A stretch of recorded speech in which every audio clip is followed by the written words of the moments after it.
할렐루야. 오늘은 창립 기념 주일입니다. 27년 전에 이곳 화도 지역에 하나님께서 우리 교회를 세워주셨고 또 인도해 오셨습니다. 우리 하나님께 감사와 찬양을 드립니다. 그리고 지난 27년 동안 우리 원로 목사님을 비롯한 우리 성도님들 한 분 한 분의 그 눈물의 기도와 그 헌신을 통해서 하나님께서 우리 교회를 여기까지 세워오신 줄 믿습니다. 하나님은 우리의 기도와 헌신을 절대로 이렇게 땅에 떨어지게 하시는 분이 아닙니다. 그 모든 헌신과 기도를 다 기억하시고 받으시는 하나님이에요. 이게 어떤 의미냐면 지금까지 우리 교회를 위해서 여러분들이 뿌리시고 그렇게 헌신하셨던 그 모든 눈물의 기도와 그런 봉사와 그 모든 것들이 하나도 빠짐없이 하나님께 드려졌다는 이야기입니다. 그리고 하나님께서 그 모든 것들을 사용하셔서 주님의 정하신 시간에 그리고 하나님의 방법대로 우리에게 열매를 허락하여 주실 줄 믿습니다. 사도 바울은 고린도전서 3장 6절과 7절 말씀에 이런 이야기를 합니다. 나는 심었고 아볼로는 물을 주었으되 오직 하나님께서 자라게 하셨나니 그런즉 심는 이나 물 주는 이는 아무것도 아니로되 오직 자라나게 하시는 이는 하나님뿐이니라. 아멘. 지난 27년 동안 우리 교회를 세워오신 모든 분들, 여기에 계시든 계시지 않든 또 지금 여기에 있는 우리들 모두가 심는 자 또는 물 주는 자일 겁니다. 하지만 여러분, 주님의 몸된 교회에서 정말 중요하고 주목받아야 하는 존재는 심는 이나 거두는 이가 아닙니다. 물 주는 사람도 아닙니다. 사도 바울의 고백처럼 오직 하나님께서 자라나게 하셨나니 심는 이나 물 주는 이는 아무것도 아니로되 오직 자라나게 하시는 하나님, 그 하나님께서 영광 받으셔야 하는 줄 믿습니다. 저와 여러분, 우리 모두는 분명히 주님의 몸된 교회로서 우리 동부강성 생명샘교회에 없어서는 안 될 아주 소중하고 존귀한 한 분 한 분입니다. 하지만 그럼에도 불구하고 우리 교회의 머리이자 주인은 오직 예수님 한 분이심을 선포합니다.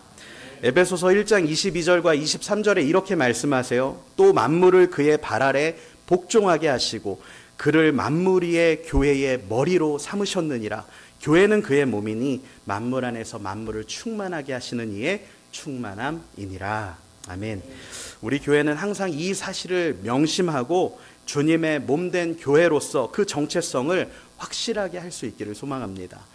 제가 왜 오늘 말씀에 앞서서 이 말씀을 강조하고 있냐면요, 창립기념주일 이렇게 말씀을 준비하다가 하나님께서 우리 교회를 세우신 목적과 앞으로 나아갈 그 비전에 대해서 나누라는 마음을 주셨기 때문에 그렇습니다. 그런데 우리 교회의 존재 목적과 비전은 교회의 머리가 누구이신가에 따라서 결정되는 부분이 있습니다. 그렇기 때문에 우리가 이 목적과 비전을 나누기에 앞서서 우리 교회의 머리가 누구신지를 확실하게 할 필요가 있어서 그렇습니다. 그래서 우리는 항상 이 사실을 기억해야 됩니다. 여러분, 만약에 담임 목사가 또는 당회원들이 교회의 머리가 된다면 또는 기관장님들이 그 교회의 머리가 된다면 우리의 비전과 존재 목적은 하나님의 비전과는 조금 거리가 생기는 그런 일이 발생하고 말 겁니다. 하지만 예수님께서 확실하게 우리 교회의 머리가 되시도록 우리가 이 가치를 지켜간다면 우리 교회는 하나님을 기쁘시게 하고 또 많은 사람들을 올바른 길로 인도하는데 쓰임받는 건강한 교회가 될 줄 믿습니다. 그렇기 때문에 우리 동부강성 생명샘교회는 앞으로도 계속해서 예수님만 머리 되시는 또 주님의 소유가 된 주님의 교회가 되기를 축복합니다. 우리 교회의 머리이신 주님께서 우리에게 주시는 분명한 4가지 비전에 대해서 오늘 말씀을 좀 나누려고 합니다. 제가 이렇게 보니까 오늘 교회에 처음 오신 분들도 계신데 하필 오늘이 또 이렇게 창립기념주일이에요. 근데 너무 잘 오신 것 같아요. 왜냐하면 우리 교회가 어떤 교회인지 우리가 같이 한번 나누면서 우리 교회는 이런 방향으로 나아갈 것입니다 하는 그 메시지를 오늘 전하려고 합니다. 여러분, 먼저 첫 번째로 우리 교회의 비전은 건강한 교회입니다. 건강한 교회. 건강한 교회는 한마디로 살아있는 교회라고 할 수 있습니다. 우리에게 잘 알려진 세들백 교회를 창립하신 그 릭 워렌 목사님이 목적이 이끄는 교회라는 책에서 이런 말씀을 하셨어요. 교회도 살아있는 생명체이기 때문에 건강하기만 한다면 성장하는 것은 당연하다. 교회는 몸이지 사업체가 아니다. 그것은 생명체이지 조직이 아니다. 교회는 살아있다. 이렇게 이야기했습니다. 교회란 어떤 사업체나 조직이 아니라는 거예요. 살아있는 생명체다라고 이야기합니다. 여러분, 살아있는 생명체에 있어서 정말 중요한 것이 있다면 그것은 건강일 겁니다. 우리 몸이 건강을 잃으면 질병에 걸리고 죽음에 이르게 되듯이 여러분, 교회 역시도 건강을 잃으면 병들기 시작하고 죽어가게 되기 때문에 그렇습니다. 그래서 모든 살아있는 것에게 정말 중요한 것은 건강함을 유지하는 것이겠죠. 그래서 우리들은 몸의 건강을 유지하기 위해서 운동도 하고 식습관 관리도 하고 하지 않습니까? 따라서 이 살아있는 생명체인 교회 역시도 그 살아있는 생명체로서 건강함을 유지하기 위해서는 몇 가지 노력들이 좀 필요합니다. 그래서 제가 지금 이 건강한 교회가 되기 위한 3가지 노력들을 좀 말씀드리려고 하는데, 먼저 첫 번째는 하나님과의 만남이 있는 예배를 추구하는 겁니다. 하나님과의 만남이 있는 예배를 추구하는 것. 오늘 본문 4절 말씀을 보시면 이렇게 말씀하는데, 우리 같이 한번 4절 말씀 같이 한번 읽어보겠습니다. 시작. 항상 기뻐하라. 내가 다시 말하노니 기뻐하라. 아멘. 우리 삶의 진정한 기쁨이 어디에 있습니까? 바로 주님 안에 있다라고 말씀하고 있는 거예요.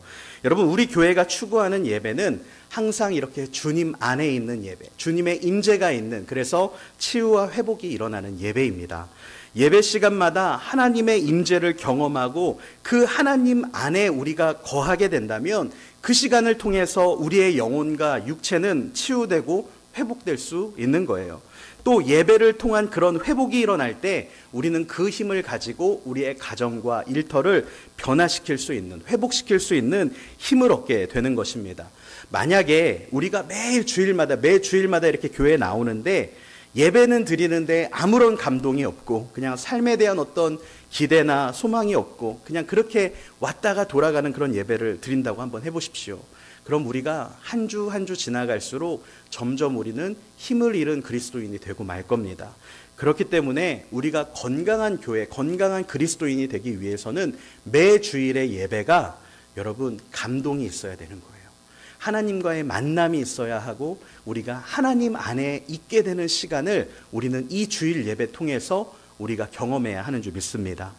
우리가 그렇게 건강한 예배를 드리기 위해서는 여러분 항상 예배의 자리를 위해 먼저 기도하는 자세, 그리고 사모하는 마음으로 이 예배에 나오는 그런 자세가 필요합니다. 아마 이 자리에 많은 분들이 오늘 주일 예배를 오시기 전에, 집을 나서기 전에 30분 동안 기도하고 말씀을 먼저 펴서 보면서 하나님 오늘 우리에게 어떤 말씀을 주실까 기대하는 마음으로 많은 분들이 그렇게 하셨을 거라고 생각하지 않습니다. 네, 그렇죠. 그냥 오잖아요. 우리가 성경책 일주일 만에 딱 들고 오지 않습니까? 그런데 여러분, 예배의 자리에 나올 때 적어도 1분만, 정말 딱 5분만 우리가 예배를 위해서 기도하고, 그리고 예배를 사모하는 마음으로 하나님, 내가 한 주간을 살아갈 수 있는 힘을 좀 주세요. 오늘 예배를 통해서 비록 내가 이 한 주간 하나님을 떠나 있었다 할지라도, 비록 내가 이 한 주간 연약해서 넘어졌다 할지라도, 하나님, 내가 이 예배의 자리에 갈 때 주님께서 내게 좀 말씀해 주셔서 나를 다시 일으켜 주세요 하는 그 기대하는 마음, 사모하는 마음을 가지고 나오시기 바랍니다. 여러분, 예배 시간에 하나님의 임재를 경험하는 것은요, 예배드리는 예배자의 자세에 달려 있습니다. 제가 많은 가정에 신방을 가봐도 그래요. 이렇게 예배를 기도로 준비하는 그 가정에는 제가 너무나도 죄송할 정도로 은혜가 임해요. 왜 제가 죄송하냐면 내가 너무 준비를 못한 것 같다 이런 생각이 들 정도로. 근데 제가 준비하지 못해도 하나님이 그 가정에 은혜 주시기 때문에 그 가정에서 기도로, 기대함으로, 사모함으로 준비하는 가정들은 늘 그렇게 은혜가 넘치는 것을 경험합니다. 여러분, 왜 이런 일들이 일어날까요? 그것은 분명합니다. 하나님은 저와 여러분에게 은혜 주시기를 원하시는 하나님이에요. 항상 그분의 그 보좌에서는 은혜의 강물이 우리에게 흘러오고 있습니다. 우리가 손을 들어서 그 은혜의 강물에 터치하기만 하면 그 은혜의 강물이, 그 생명의 강물이 우리에게로 흘러오게 되어 있는 겁니다. 그렇기 때문에 여러분, 항상 우리는 기대하는 마음으로 또 기도함으로 예배의 자리에 나아갈 수 있기를 바랍니다. 그리고 제가 이건 참 많이 고민했는데 그래도 한번 좀 말씀을 드리면, 가능하시면 주일 예배뿐만 아니라 수요 예배와 새벽 예배와 같은 공 예배를 한번 여러분 나오시기 위해서 힘써 보시기 바랍니다. 사실 우리가 굉장히 바쁜 일상을 살아가면서 이 주중 예배에 나오는 것은 힘든 일입니다. 또 매일 이렇게 새벽 예배 드리세요 이렇게 말씀드리면 저는 나쁜 사람일 것 같아요. 그래서 또 매주 수요 예배 한 번도 빠지지 마세요 이렇게 말씀드린다면 얼마나 부담이 되시겠어요. 저도 100%는 아니지만 우리 성도님들이 얼마나 바쁜 삶을 살고 계시는지 이해를 하고 있습니다. 저도 항상 우리 성도님들의 삶을 생각하고 있기 때문에 이렇게 권면드리는 게 참 쉽지 않습니다. 하지만 제가 오늘 말씀을 준비하면서 이런 생각이 들었어요. 이 담임 목사로서 이런 말씀을 드리지 않으면 그것은 제가 진짜로 여러분을 사랑하는 게 아닐 수 있겠다라는 생각이 들었습니다. 그래서 사랑하는 여러분, 너무 많이 무리하지는 마시고요. 그래도 혹시 그 시간에 가능하시다면, 가능하신 분만 부담 갖지 마시고요. 일주일에 한 번 정도는 새벽 예배를 결단해 보시기 바랍니다. 토요일 정도 여러분 한번 결단해 보셨으면 좋겠어요. 또 일주일 한 달에 한 번 정도는 수요 예배를 결단해 보시기를 축복합니다. 괜찮죠? 한 달에 두 달에 한 번 할까요? 여러분 그렇게 한번 결단해 보세요. 우리가 하나님께 나아가면 나아갈수록 하나님의 은혜는 우리에게 부어지게 되어 있습니다. 여러분 그 시간에 드라마 보시고 TV 켜놓으시고 있으면 하나도 은혜가 없을 거예요. 제가 예언합니다. 그 TV를 보면서 그 여자와 남자가 싸우는 걸 보면서 우리에게 어떤 은혜가 임할 수 있겠어요. 그런데 우리가 적어도 그 시간에 나와서 기도하고 찬양하고 말씀 들으면 하나님이 은혜 주실 줄 믿습니다. 여러분 그렇기 때문에 결단해 보시기 바랍니다. 매주 오시라는 거 아니에요. 오해하지 마세요. 여러분 한 달에 한 번 정도 수요 예배, 일주일에 한 번 정도 자녀와 함께 토요일 날 새벽 예배 한번 결단해 보시기 바랍니다. 두 번째로 이 건강한 교회를 위해서는 여러분 건강한 소그룹이 필요합니다. 건강한 소그룹. 이 목회데이터 연구소에서 조사한 자료를 보니까 코로나19가 끝났을 때 이렇게 소그룹이 건강한 교회일수록 회복력이 빨랐다 그래요. 회복력이 강했다라고 합니다. 제가 지난주에 우리 기관장님들하고 회의를 하면서 하반기 우리 교회 목회 방향을 말씀을 드렸어요. 뭐였냐면 소그룹이었습니다. 그냥 딱 이렇게 말씀드렸어요. 소그룹. 그 정도로 여러분 소그룹이 중요합니다. 우리가 건강하게 신앙생활을 해나가려면 반드시 이 소그룹 안에서 예수님의 사랑의 교제를 함께 나눠야 되기 때문에 그렇습니다. 교회에 등록하시고 이렇게 소그룹에 들어가지 못한 분들은요, 너무 편안하게 계시지 마시고요. 오늘 제가 조금 부담을 드릴게요. 기도해 보시기 바랍니다. 소그룹에 들어가기 위한 기도. 그래도 너무 불편하시면 조금 더 기도하세요. 가을까지 기도하셔도 되는데, 제가 지난번에 한번 이런 피드백을 들었어요. 제가 어떤 분이 이렇게 교회를 등록하시려고 하는데 편하게 하세요 이렇게 했더니 그거를 이렇게 말씀하셨대요. 목사님이 편하게 하라고 했다고 등록 안 하시고 있다고 이렇게 말씀을 하시더라고요. 그런데 여러분 이제는 기도해 보시기 바랍니다. 예, 아셨죠? 소그룹을 놓고 기도해 보시길 바라요. 왜냐하면 여러분 우리가 소그룹에 속하지 못하면 이렇게 위기가 왔을 때, 신앙의 위기가 왔을 때 흔들려 버려요. 그리고 계속 이렇게 넘어질 수 있기 때문에 여러분 기존의 소그룹들은 더욱 모이기에 힘써 주시기를 바라고요. 아직 소그룹에 들어가지 못하거나 고민하시는 분들은 기도하시면서 편하게 저에게 말씀해 주시면 제가 좋은 소그룹으로 이렇게 연결시켜 드리겠습니다. 여러분 소그룹은 다른 곳이 아니에요. 하나님의 가족 공동체를 경험하는 곳입니다. 그래서 여러분 사모하는 마음으로 기도해 보시기 바랍니다. 마지막으로 세 번째, 건강한 교회는 기도가 끊이지 않는 교회입니다. 기도가 끊이지 않는 교회. 우리 본문 6절 말씀 같이 한번 좀 읽어볼까요? 6절 말씀 같이 한번 읽어보도록 하겠습니다. 아무것도 염려하지 말고 다만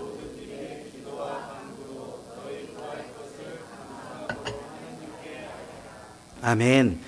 여러분 이 땅에 존재하는 모든 교회 가운데 문제없는 교회는 없습니다. 제가 단언컨대 문제없는 이 땅의 교회는 없어요. 모든 교회가 다 크고 작은 문제, 걱정거리, 근심거리를 다 안고 있습니다. 왜냐하면 이 땅의 모든 교회는 아직 완성되지 않은 상태에 있기 때문에 그래요. 그리고 그 교회를 구성하는 사람들 역시도 계속해서 거룩해져 가는 과정 중에 있는 사람, 그러니까 아직 거룩한 사람이 아니에요. 거룩해져 가는 과정 중에 있는 사람이기 때문에 그렇습니다. 그래서 교회에 오시면 여러분 어떤 사람을 보면 실망감에 빠질 수 있어요. 그거는 이 교회가 문제가 많아서 그런 게 아니라 당연한 거예요. 왜냐하면 교회는 과정 중에 있는 사람들이 모인 곳이니까, 거룩해져가는 과정 중에 있으니까. 그래서 여러분, 교회에서 어떤 문제가 일어나면 괜찮은 거예요.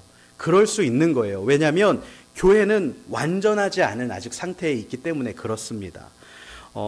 그런데 여러분, 이런 문제와 약함이 드러나게 될 때 우리가 어떻게 반응하느냐에 따라서 건강한 교회와 그렇지 못한 교회가 나뉘어지게 됩니다. 그러니까 문제 없는 교회는 없는데 그 문제가 일어났을 때 어떻게 반응하느냐에 포인트가 있는 거예요. 이런 예를 한번 좀 들어드릴게요. 여러분, 건강한 사람의 몸에 바이러스나 세균이 들어오면 어떻게 됩니까? 어떤 일이 일어나죠? 면역체계가 작동을 하죠. 면역체계가 작동을 하면서 그 몸에 해로운 바이러스나 세균을 다 잡아먹어서 건강한 상태를 회복하게 됩니다. 물론 이 과정에서 몸에 열이 나고 조금 아파하는 경우가 종종 있지만 조금만 시간이 지나고 나면 어떻게 돼요? 오히려 더 건강해지는 거예요. 왜냐하면 면역력이라는 게 생기거든요. 그 바이러스에 대한. 반면에 죽어가는 몸에 바이러스나 세균이 들어오면 어떻게 될까요? 아주 치명적입니다. 건강하지 못한 상태에서 바이러스와 세균을 만나면 그 사람은 죽음을 당하는 경우도 있는 거예요. 여러분, 면역체계가 약하면 이런 일들이 일어나는 겁니다. 그런데 교회도 똑같아요. 건강한 교회는 문제가 일어나면 그것을 극복하면서 더 건강해지고 더 잘 세워져 갑니다. 그런데 이때 문제를 극복하는 면역력이 무엇이냐? 교회의 면역력이 무엇이냐? 바로 기도라는 거예요. 기도하는 교회는 어떤 문제가 와도 그것을 이겨내는 힘이 있어요. 기도하는 교회는 단순히 그것을 극복할 뿐만 아니라 그 위기를 통해서 영적인 도약을 이뤄냅니다. 여러분, 그렇기 때문에 교회에는 항상 기도가 있어야 되는 거예요. 염려되는, 근심되는 일들이 일어날 때 다 하나님께 맡기고 기도하는 교회, 기도하는 그리스도인들에게는 그 문제를 극복하는 힘이 생길 줄로 믿습니다. 제가 오늘 말씀을 준비하면서 우리 중보기도 팀이 생각이 났어요. 여러분, 제가 가끔씩 이렇게 중보기도실에 들어갑니다. 왜 들어가냐면 중보기도실 카드를 제가 직접 이렇게 갖다 넣어요. 갖다 넣으면서 중보기도실 카드에 늘 그 카드를 읽고 같이 기도하고, 저도 잠깐 그 자리에서 기도하고 이렇게 하는데, 그렇게 정리하러 들어가 보면 너무나도 감사해요. 왜냐하면 여러분, 중보기도실에는 사실 이렇게 출석부가 있어요. 그 시간에 기도했는가 기도하지 않았는가를 체크하는 출석부가 있는데, 여러분, 정말 놀라운 사실은 우리 중보기도 팀원들이 거의 한 분도 빠짐없이 매주를 그렇게 매일 그렇게 기도를 하고 계시더라고요. 우리 교회에 그렇게 중보기도 팀이 지금 운영이 되고 있어요. 제가 자랑을 하고 있는 겁니다. 여러분, 우리 교회는 이렇게 교회를 위해서, 성도님들을 위해서 기도하는 중보기도 팀이 계십니다. 이분들의 기도가 우리 교회를 얼마나 이렇게 건강하게 하고 살아있게 하는지 몰라요. 사랑하는 여러분, 교회의 호흡은 기도입니다.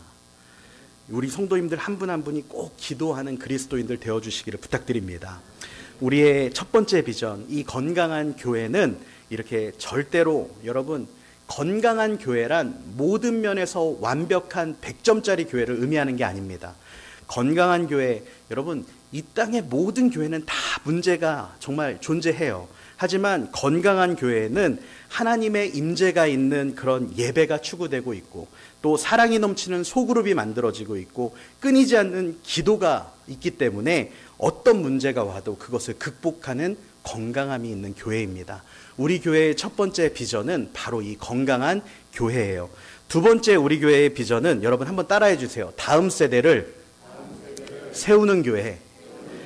여러분, 이 목회데이터 연구소에서 2013년부터 22년까지 10년간 이렇게 한 통계를 이렇게 냈는데, 그게 뭐냐면 학령인구 감소 비율과 교회학교 인구 감소 비율을 조사를 해봤어요.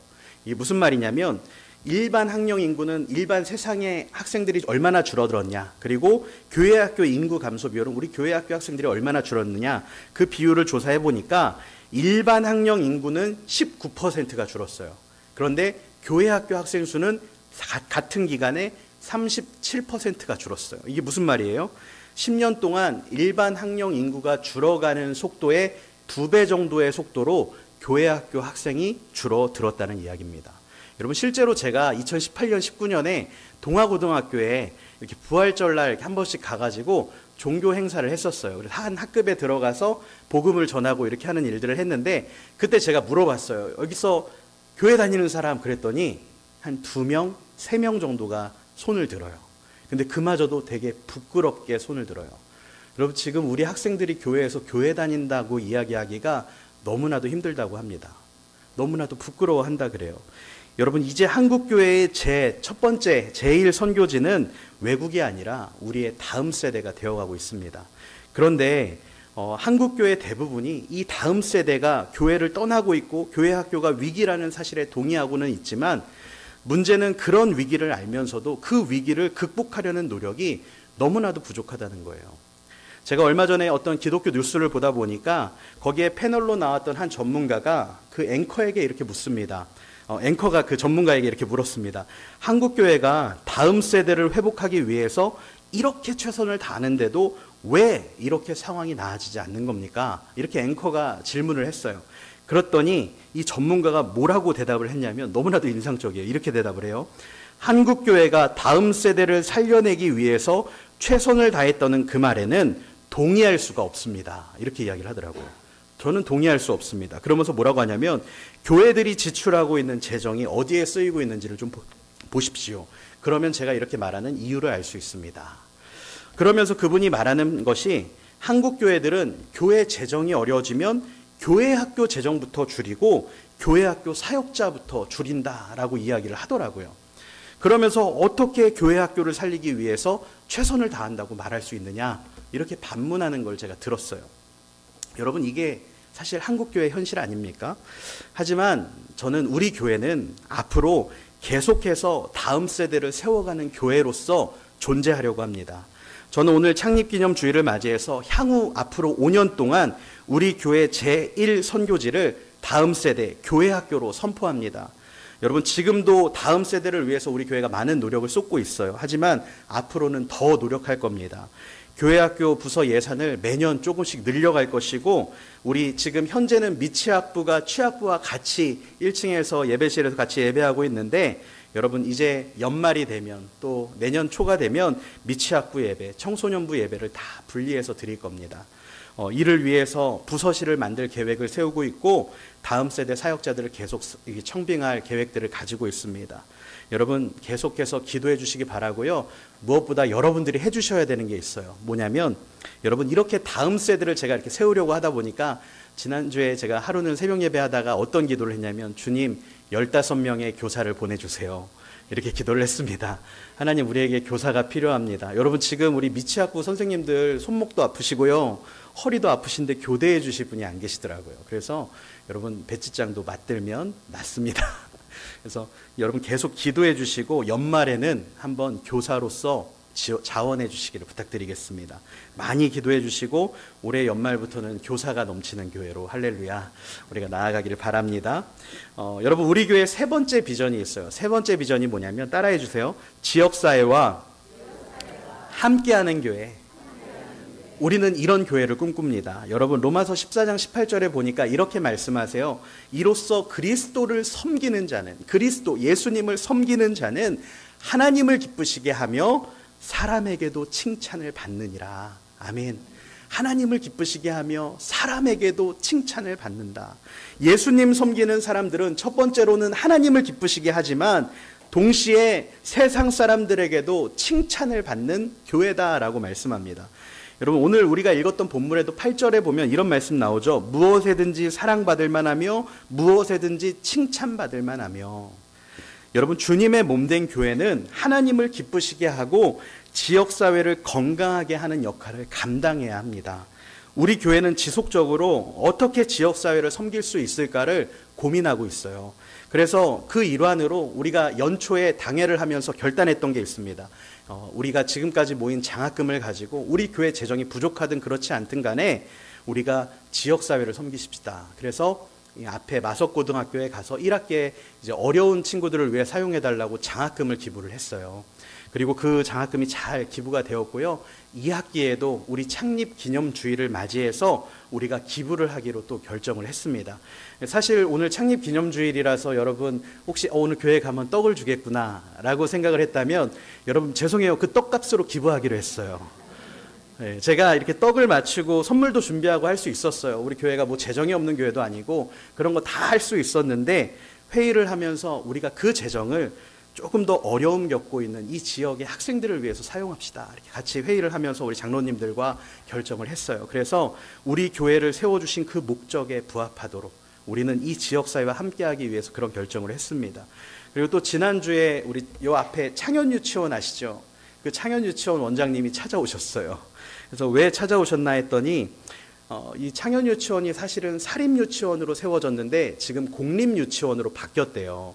근데 그렇게 되면서 이제 공무원들이 와가지고 선생님들이 이렇게 일을 하는 건데 사실은 이 공무원들은 주차장이 다 있는 유치원으로 간대요. 근데 이 창현유치원 선생님들은 사립으로 지어진 데를 시에서 매입을 해서 하다 보니까 주차장이 없다는 거예요. 그래서 우리 교회에 와서 주차를 하면서 이렇게 돈을 지불하고 있었는데 이제 공무원들이니까 좀 그런 부분들이 어려움으로 있나 봐요. 그래서 그걸 상의하려고 오셨길래 우리가 이 안쪽 교회 안쪽 주차장을 8대를 무료로 개방을 하기로 했습니다. 그래서 얼마든지 쓰시고 필요한 것이 있다면 교회에서 협조하겠다 하면서 이렇게 같이 나누게 되었는데요. 여러분 이외에도 우리는 계속해서 이 지역사회의 필요를 찾아갈 것이고 이 지역사회의 필요가 있다면 함께하는 교회로 나아갈 겁니다. 여러분 우리 교회가 그런 이 사회를 섬기는 교회가 그 역할을 감당할 수 있도록 기도해 주시기 바랍니다. 저는 그런 생각을 해요. 우리 교회가 우리 성도님들이 이 화도 지역 어디를 가시든지 자랑스럽게 나 여기에 동부강성 생명샘교회 다녀 이렇게 자랑할 수 있는 교회, 또 그렇게 말을 하셨을 때 와 거기 되게 좋은 교회던데 라고 말할 수 있는 교회. 여러분 저는 우리 교회가 그런 교회 되기를 바랍니다. 여러분 조금만 기다리세요. 우리가 1년이 가고 2년이 가면 나 여기 동부강성 생명샘교회 다녀 마음껏 여러분들이 자랑할 수 있는 교회로 우리가 세워져 있을 줄 믿습니다. 여러분 마지막 4번째 비전은요, 한번 따라해 주세요. 선교적 교회입니다. 여러분 선교적 교회의 개념은 굉장히 커요. 그래서 제가 이걸 지금 다 자세하게 나눌 수는 없지만 요점만 간략하게 설명을 드리면, 여러분 선교적 교회는 단순히 선교 나가고 선교사 파송하는 그런 교회를 넘어섭니다. 그래서 선교적 교회는 그 모든 것들을 포함하면서 저와 여러분들, 우리 성도님들 한 분 한 분이 생활 선교사가 되어주시는 거예요. 이게 우리 교회의 4번째 비전입니다. 여러분 가정에서, 일터에서, 교회에서, 삶의 모든 자리에서 선교사의 역할을 여러분들이 감당해 주시는 것, 여러분 그것이 선교적 그리스도인이요 선교적 교회입니다. 선교사라고 하니까 조금 부담스럽지 않으세요? 여러분 한번 이 시간 옆에 분과 한번 이렇게 한번 인사 나눠보겠습니다. 당신은 생활 선교사입니다. 모르셨죠? 근데 여러분들이 다 선교사님이세요. 어떤 선교사님이냐면 하나님께서 여러분들 한 분 한 분을 통해서 여러분을 가정의 선교사로, 일터의 선교사로, 자녀들의 선교사로 하나님이 여러분을 보내셨습니다. 하나님이 오늘도 여러분을 통해 하나님의 선교를 여러분의 가정 가운데에서, 여러분의 자녀들에게, 여러분의 일터에서 직장의 동료들에게 그 일을 이루어가고 계세요. 여러분 그러기 위해 저와 여러분 모두는 하나님의 선교사로 부름받은 줄 믿습니다. 많은 그리스도인들이 교회 안에서는 신앙생활을 잘하지만 가정에 돌아가면, 일터에 돌아가면 덕이 되지 못하는 경우가 종종 있어요. 그러나 여러분 우리 교회가 추구하는 방향은 그렇지 않습니다. 우리는 계속해서 생활 선교사를 추구해 나갈 겁니다. 우리 교회가 사실 1기 사역 때 가지고 있던 그 비전이 있어요. 뭐냐면 1,001만 선교 비전입니다. 그런데 여러분 그 비전이 어떻게 가능하겠습니까? 여러분이 선교사가 되시면 됩니다. 할렐루야. 우리가 모두가 선교사가 되어서 우리 가정을 변화시키고 일터를 변화시켜 가면 하나님께서 그 우리에게 주셨던 선교의 비전, 우리를 세우셨던 그 목적을 이뤄 가실 줄 믿습니다. 오늘 8절 말씀을 보면 주님께서 우리에게 이렇게 말씀하십니다. 끝으로 형제들아, 무엇에든지 참되며 무엇에든지 경건하며 무엇에든지 옳으며 무엇에든지 정결하며 무엇에든지 사랑받을 만하며 무엇에든지 칭찬받을 만하며 무슨 덕이 있든지 무슨 기림이 있든지 이것들을 생각하라. 아멘. 오늘 하나님께서 우리에게 주시는 말씀입니다. 여러분 잠시 눈을 감고 우리 침묵 가운데 기도하며 나아갑시다.